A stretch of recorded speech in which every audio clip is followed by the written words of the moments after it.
I think that there are extra reasons for that right now with the pandemic, but it is always important to care for the whole learner because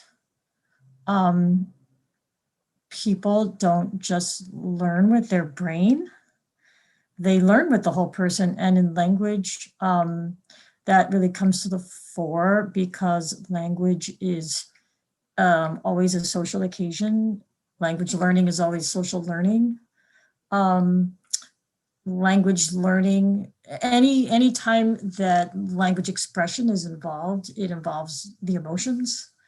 And so you have to involve emotional response. And I would say recognize that that's part of the experience of learning a language, because it's going to be part of the experience of learning a language anyway. And so if you don't recognize that and incorporate that and embrace that, then the experience of learner will be less effective. I mean, the reality in my head is that if they're not in a good social emotional place, they're not going to be able to learn anyway. So you have to recognize them as human beings and not just consumers of some content that I want to throw out at them. I also feel like that personal connection is what builds the community. It's the thing that causes you to have those inside jokes that you're probably used to from a traditional class. That's where those come from, is getting to know the whole person, not just the person according to the theme that we're talking about. The students, if they don't know that you care about them, they're not going to engage. If they don't think their parents care, they don't think their teachers care, that affects them emotionally. And if they're not feeling well mentally, then they're not going to have the motivation to continue on with their work. It's kind of like, what's the point? I think that the experience of teaching online during the pandemic also had a huge impact on the way we see this particular aspect of developing the whole learner. Teaching from home in a very different environment, I think, than we would normally even approach online courses. A lot of students were not able to create the learning environment that they would normally try to create for themselves. So we saw a lot of students sharing computers with roommates and siblings, sharing workspaces that normally maybe they would prefer to be private. And so in a way, I think it also made us as instructors a little bit more attentive to the experience of a student, not only in the classroom, but how that experience spills over into every other aspect of life. And so I think rather than try and pretend that wasn't the situation, being very aware and bringing those experiences into the classroom as much as possible. So if we're talking about health, if we're talking about sports, if we're talking about applying for jobs, whatever the topic may be, I think really addressing the way that students might be dealing with those topics in their real lives. So are you being mindful of your physical well-being? How are you taking care of yourself? Are you getting outside? Are you going for a walk? And so I think that our courses became even more meta than they normally would be. And we just really tried to address all of those topics in a way that was also sensitive to their privacy, but giving students the opportunity to really reflect, even privately, on how topics that come up in our textbook were actually relative to their real lives and happening all around the world. So I think it also gave students an opportunity to interact with speakers of the target language in ways that were even more authentic than they might normally have been. We used Talk Abroad, and we saw a lot of our students asking kind of more targeted questions about what was happening in their partners' lives in that moment that maybe generally would have been sort of more superficial, I think.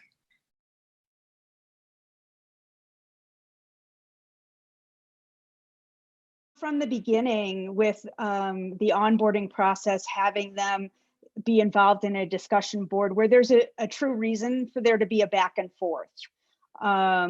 and recognizing the importance of interpersonal communication and building those relationships.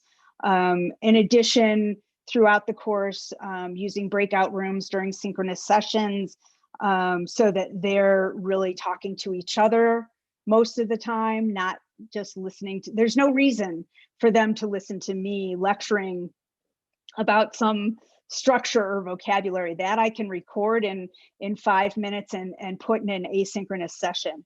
So giving them all of that time to really share and discuss, I think helps build those relationships. The other piece that I like is I'll create, and I'll let them know about this during the onboarding process, a discussion board that's kind of like a free chit chat session or a water cooler section. And so when the students are just out on YouTube and they happen to come across something that reminds them of my language class, they have a place they can put it, right? And then the other students see it, they comment on it. And in a lot of cases, I'll take that and I'll create an activity about it. And then, internally, I know they're thinking, wow, she just used this link that I found. How cool is that? And again, those are other just little tiny ways all along of creating a special connection between me and the students and each other. Being able to share aspects of my personal life has always been, for one reason or another, a bigger part of my online courses than my face-to-face courses. And I do think it is because there are more opportunities to provide kind of one-on-one interactions and also personal feedback. And so I do try to vary the kind of feedback I give. It's not just written feedback. If I can, I try to leave an oral message or a video message to respond to things that they've said, maybe even in passing, and free response questions, for example, on an exam, and to say, oh, that's really interesting that you're interested in opera. Did you know, I maybe share an anecdote from my own life. And so I think with a huge class, face-to-face, it's not always possible to stop and have those one-on-one interactions. In an online environment, I think it is a lot more possible. And so I do find that there are opportunities to, through feedback and through maybe even just brainstorming activities for projects that might be coming up, have a little bit more of a personal interaction with the students. The grading feedback is really important. Because sometimes the students don't call us, sometimes they don't send us emails, and sometimes the grading feedback is our only form of communication with those students. And so the grading feedback really is kind of like like an extra link to furthering the learning, really. And of course, we as teachers, many teachers would taught, to sandwich the communication. You have a positive thing, then you have a constructive thing, and then you have a positive thing on the end. It's also important to sort of personalize that communication as well. So don't just say, good job, good job, good job, good job. Start out with a student's name. Give your positive, we need to fix this. And then end with something positive and sign your name, because they may have 5 or 6 teachers online, and if they don't have a face to put to that name, it's hard for them to know. Like, I've had students send me messages and it's the wrong teacher because they don't know which teacher's their math teacher, they don't know what teacher's their French teacher, their German teacher, their English teacher, whatever. And so to personalize that communication is really important. Also, the sort of written communication in the feedback is, we try to avoid the use of you, because you can kind of come across as sort of accusatory. You need to do this, you need to do that.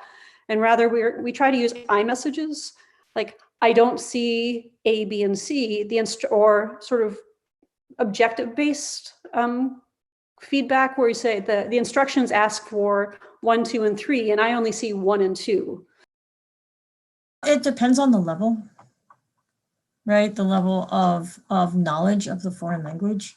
If you're talking about a beginner level where they start out knowing nothing or almost nothing, their effective filter is going to be sky high, and it's higher because it's online, and they feel more disconnected and more isolated because it's online. And so And so you have to recognize that and adopt strategies that go beyond what you would do perhaps in a face-to-face class. So for example, at the University of Vermont, we have Department of Romance Languages has a policy where all foreign language classes are taught in the target language from the beginning. And in my experience with the very beginning levels, the first half of the first semester, that just takes the affective filter and it turns it into an insurmountable wall, that strategy, because they feel like they can't ask questions if they don't understand. There's this technological barrier between the student and the instructor.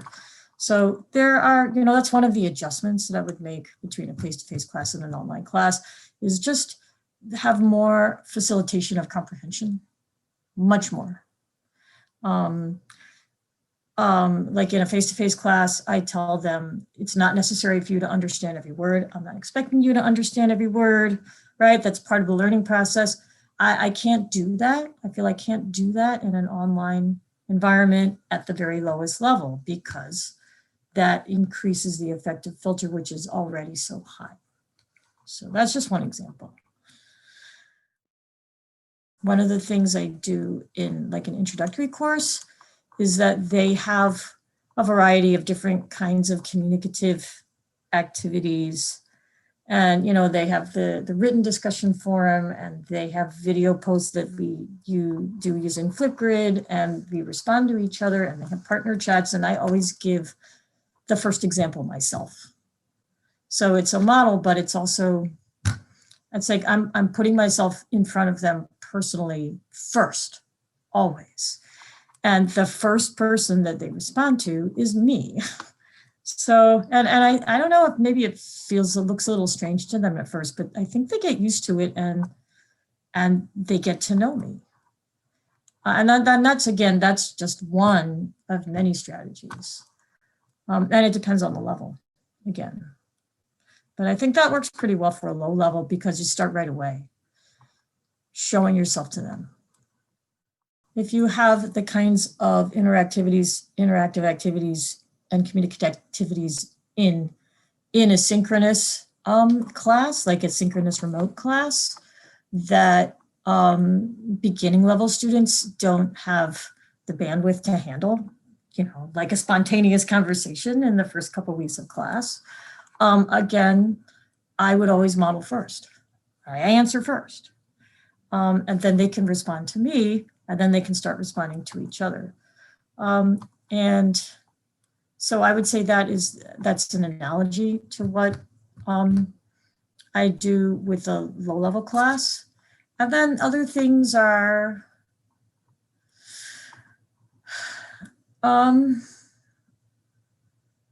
establishing a relationship between myself and the students. Yeah, feedback, I would say, as much personal feedback on their assignments and their communication as I have time to give. So if they have assignments, oral assignments where they do partner chats, my feedback is personal. It's not, well, you made X, Y, and Z grammar mistakes. It's, oh, well, I've been to that place, that you talked about. Oh yeah, I love that, or whatever it is. So I demonstrate that I watched their whole video, I paid attention, and the personal information that was included is more important to me than mistakes that they made.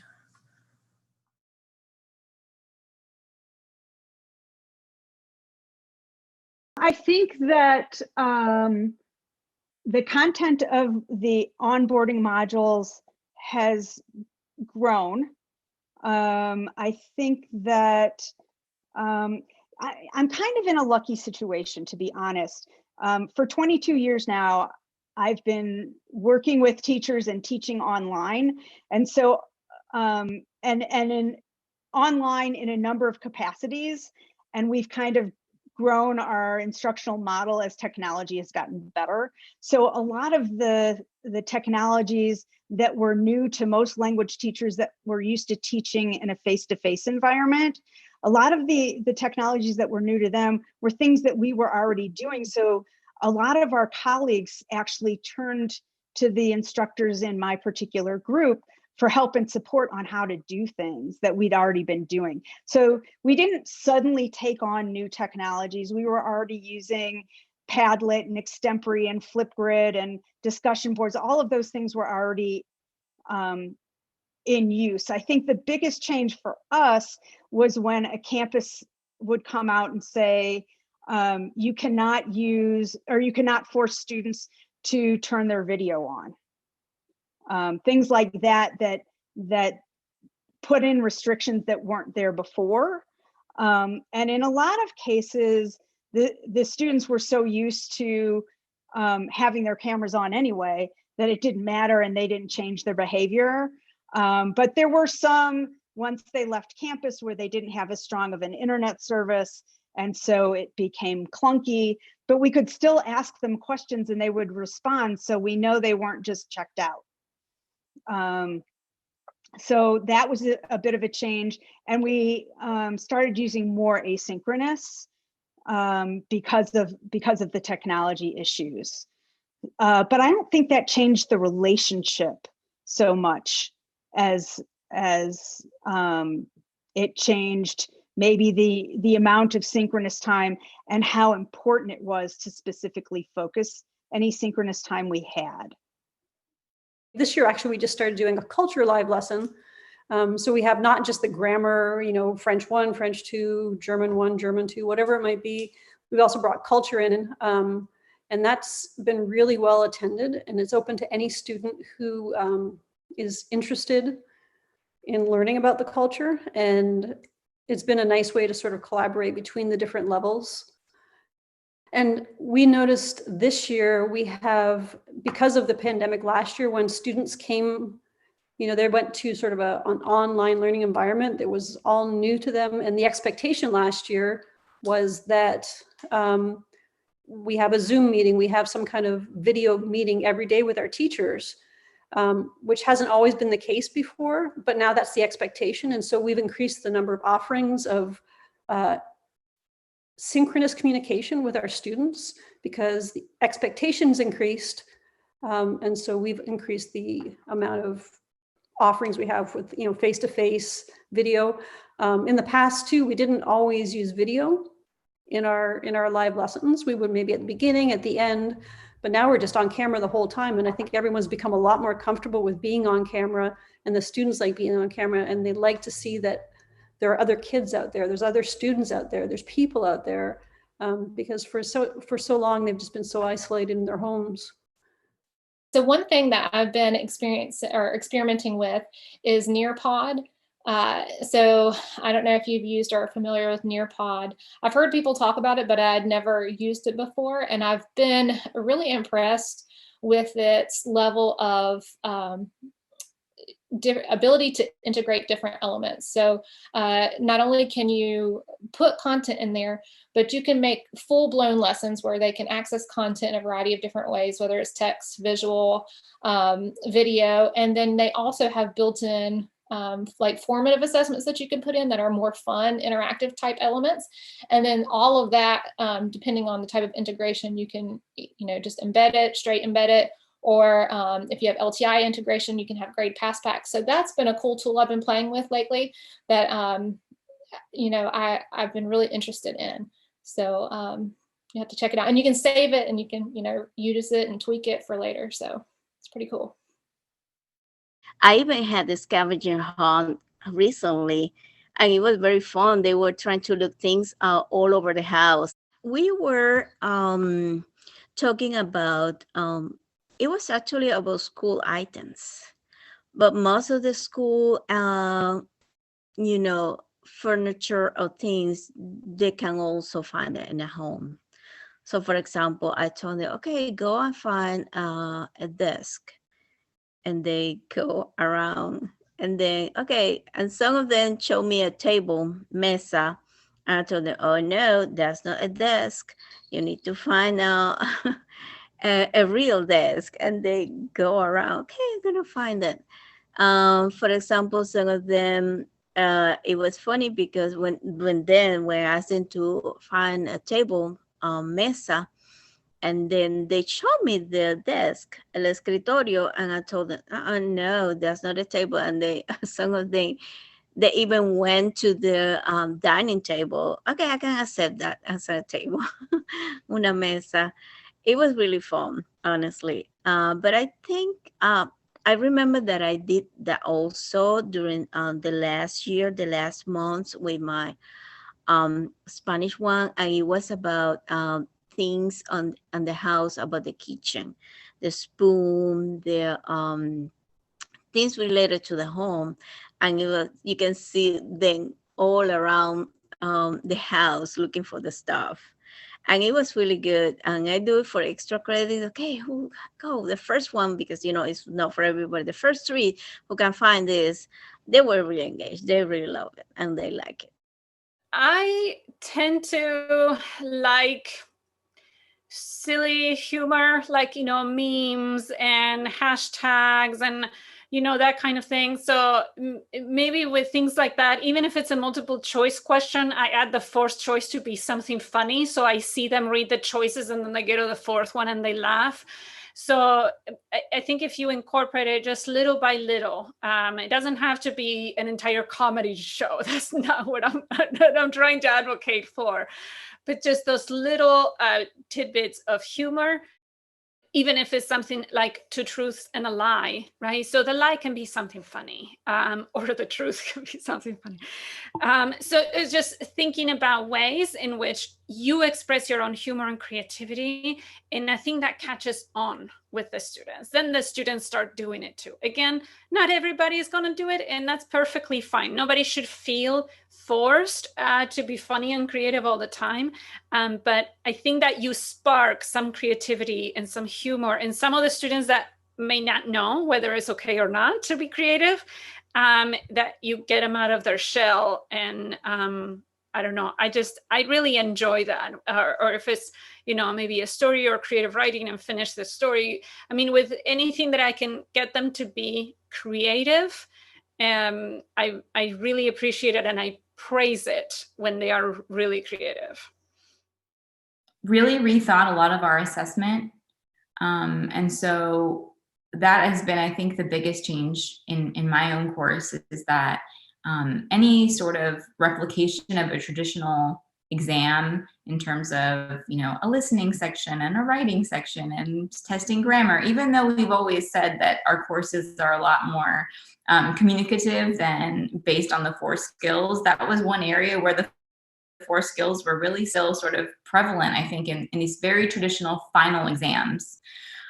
3 hours at the end of the semester, taken in class with a pen and paper, and in our online classes, we really sort of tried to replicate that environment. And I think that the pandemic taught us that there was no reason that we should be doing that. And so I replaced a lot of the traditional assessments with a lot more project-based and group projects that gave the students an opportunity to kind of put together what they learned and focus also on areas that may have interested them more than others. So we, just through interview projects, maybe where students got to choose a topic that interested them and somebody who works in a field that interests them and conduct an interview. Or opportunities to explore a certain cultural aspect that was more interesting to them throughout the course. So I think that is something that changed that hopefully will remain a permanent part of the course, that I won't go back to using kind of these traditional multiple choice tests. So there, of course, it does take longer both to develop and to assess. However, I also think it's a lot more interesting for the students, and probably a lot better for us in the long run in terms of fostering their interest and also their abilities.